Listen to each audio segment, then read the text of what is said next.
तो हम लोग देख रहे थे कार्बन 6 और 12 होता है। ये हो गया इसका एटॉमिक नंबर, ये हो गया इसका एटॉमिक वेट। तो हम लोग स्टार्ट करेंगे कार्बन का। तो कार्बन हो गया 6, तो इसका ग्राउंड स्टेट जो कॉन्फ़िगरेशन होता है वो क्या होता है हम लोग देखते हैं। ये हो गया हमारा 1s, ये हो गया हमारा 2s और ये हो गया हमारा 2p। 1s 2s 2p। 1s में कार्बन का 2 यहाँ 2 और 2p में 1 और 1 यहाँ पर रहेगा। ये हो गया हम लोग का ग्राउंड स्टेट कॉन्फ़िगरेशन। अब हम लोग आते हैं एक्साइटेड स्टेट में क्या होगा। एक्साइटेड स्टेट में 1s में सेम रहेगा, 2s का एक इलेक्ट्रॉन जो है वो जंप करके 2p में चला जाता है तब जब उसको बॉन्ड फॉर्मेशन करना होता है। ये हो गया 2p।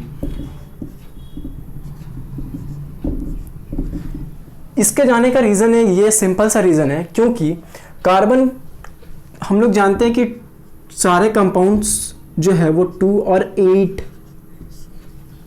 इसी फॉर्म में एग्जिस्ट करते हैं, 2 या 8 कॉन्फ़िगरेशन में। कार्बन का है एटॉमिक नंबर 6 और यहाँ पर है एटॉमिक नंबर, इसका ग्राउंड स्टेट में जो है एटॉमिक नंबर वो हो जाएगा हमारा 4, क्योंकि ग्राउंड स्टेट में जो इलेक्ट्रॉन्स जाते हैं वो 4 चले जाएंगे, 2 इनर ऑर्बिट में चले जाते हैं। अब होता क्या है कि जब ये 2s रहते हैं तो 2 के साथ तो बॉन्ड बनेगा तो 8 कंप्लीट होता नहीं है ऑक्टेट। इसके कारण क्या होता है कि एक इलेक्ट्रॉन 2s से जंप करके 2p में चले जाते हैं। इससे क्या होता है कि बॉन्ड फॉर्मेशन है, जैसे अगर कार्बन CH4 मॉलिक्यूल हम लोग बना रहे हैं तो कार्बन का ये C, ये H, ये H, ये H, ये H, ये एक इसके साथ बॉन्ड बनाएगा, एक इसके साथ, एक H इसके साथ, ये इसके साथ और इसके साथ। तो इसको हम लोग बोलेंगे ये हो गया sp3 कॉन्फ़िगरेशन। S का एक पार्टिसिपेट कर रहा है और 3 p का पार्टिसिपेट कर रहा है, इसलिए ये हो गया sp3। sp3 तो हम लोग जैसे देख सकते हैं कि मान लेते हैं sp3 का एक ऐसे स्ट्रक्चर बना लिया, या ये वाला स्ट्रक्चर लाइन स्ट्रक्चर पे हम लोग आएंगे बाद में। हम लोग नॉर्मल स्ट्रक्चर बनाते हैं, जैसे सपोज ये एक कंपाउंड लिखते हैं CH3 CH2 CH3। इसमें ये कार्बन का जो हाइब्रिडाइजेशन है ये sp3 है, इसका भी sp3 है और इसका भी sp3 है।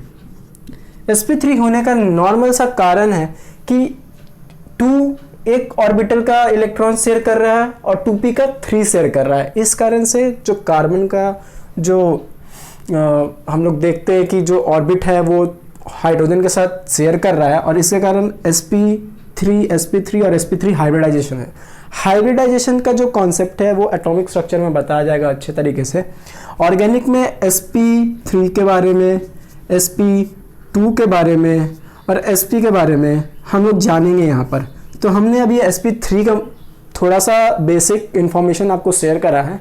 अभी हम लोग आएंगे sp2 पे, फिर आएंगे sp पे और फिर मिक्स क्वेश्चंस कुछ करेंगे जब sp2 और sp3 होगा तो। ठीक है, तो हम लोग देखते हैं।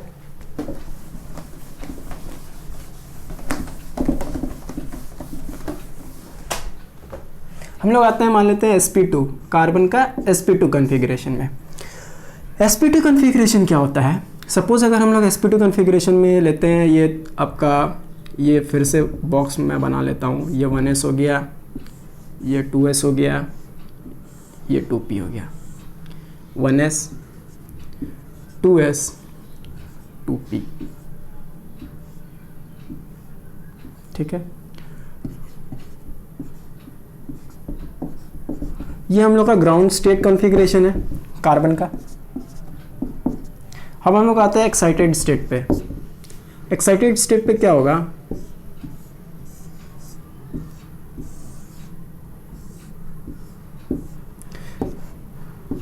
फिर से ये इसी में जंप करेगा।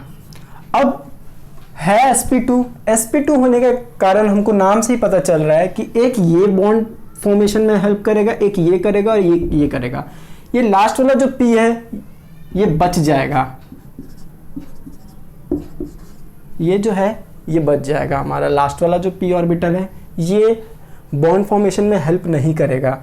ये क्या करता है, जैसे एक एग्जांपल लेते हैं CH2, ये हो गया हमारा sp2 का एक एग्जांपल। अब पता कैसे चलेगा कि ये sp2 है, तो इसका हम लोग जब स्ट्रक्चरल फॉर्मूला देखेंगे, हाइड्रोजन हाइड्रोजन हाइड्रोजन हाइड्रोजन, ये इसमें ये वाला जो है इसको हम लोग बोलेंगे पाई बॉन्ड, और ये जो नॉर्मल बचता है सिंगल वाला इसको हम लोग बोलते हैं सिग्मा बॉन्ड।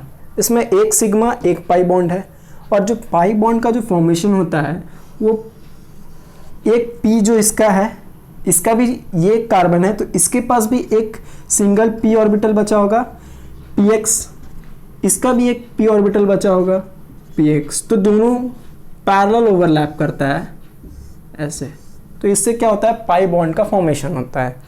ठीक है, हम लोग यहाँ तक समझ गए। अब हम लोग देखते हैं sp2 और sp से मिला हुआ कुछ क्वेश्चंस देखते हैं, दोनों कंबाइंड क्वेश्चन देखेंगे और हम लोग पता करने की कोशिश करेंगे कि sp3 कौन सा है और sp2 कौन सा है वो जानेंगे। जैसे एक एग्जांपल देते हैं हम लोग CH3 CH2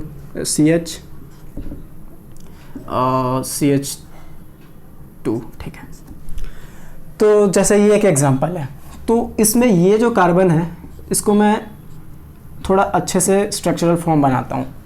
carbon carbon double bond carbon, एक हाइड्रोजन यहाँ एक हाइड्रोजन यहाँ। ये कार्बन जो है अपना 4 बॉन्ड कंप्लीट कर रहा है, ये भी कर रहा है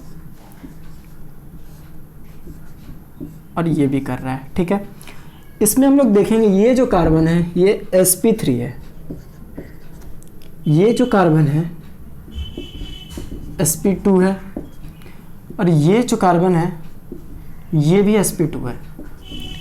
जैसा आपको दिख रहा है ये sp3 हो गया, ये sp2 हो गया और ये भी sp2 हो गया कार्बन। पता चल रहा है आपको, बहुत अच्छे से क्लियर हो रहा है सारा चीज़। ठीक है, और कुछ एग्जांपल्स लेते हैं। सेकेंड एग्जांपल लेते हैं सब